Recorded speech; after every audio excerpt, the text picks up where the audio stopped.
Hello, my name is Andrew Idrizola, and I'll be talking about the final lab. I'm part of Group 22, and I'm working with, I believe his name's Eduardo.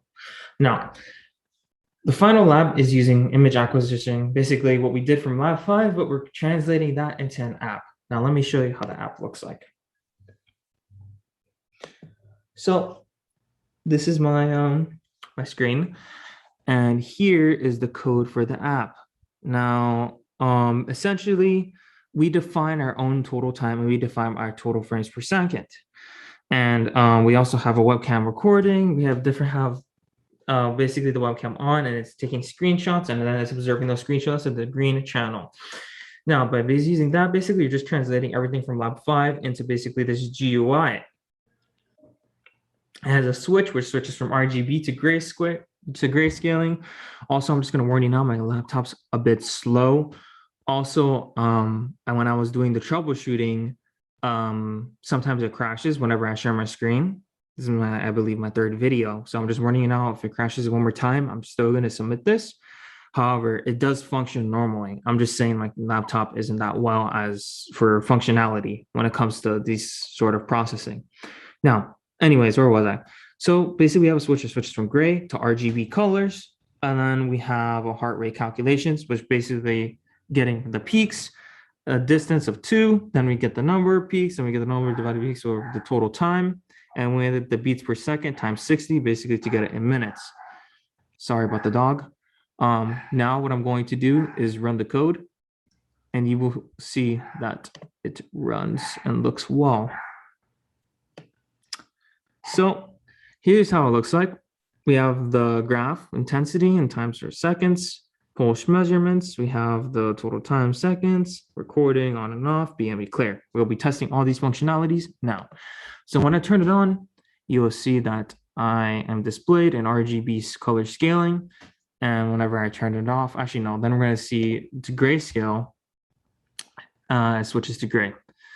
Now to turn it off, you just simply click that button, then it stops, my webcam turns off and it stops taking pictures. Now, the real test will be when we click video recording. It's going to switch it to grayscaling, then it's going to focus on the green channel.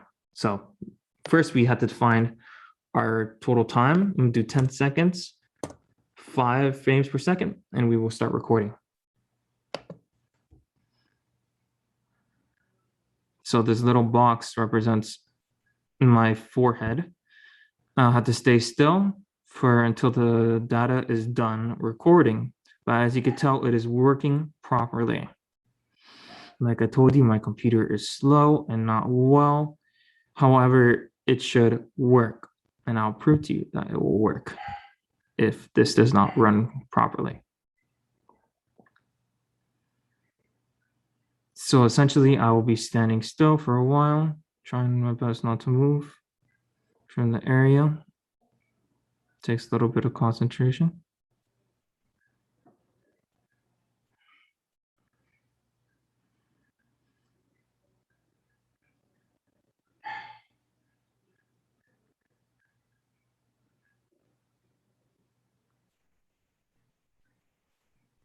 Okay, there you go. I stopped recording, turned black, and it says the webcam's done. So then now we want to calculate the heart rate. So we click this. So it starts plotting it as an animated line, giving us the different intensities that are available to us.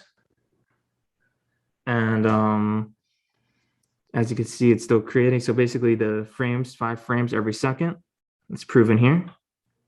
And then we see that we get a BPM of 60, which is accurate because I'm resting right now, I'm not moving, and I have pretty low BPM since I work out as well.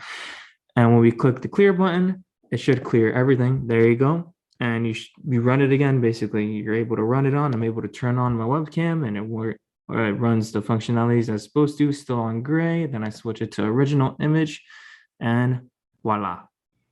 So I'm going to turn it off now. And essentially, that is the entire lab. Thank you so much. I enjoyed the semester. It was wonderful to work with my teammates. And thank you so much. Have a great day.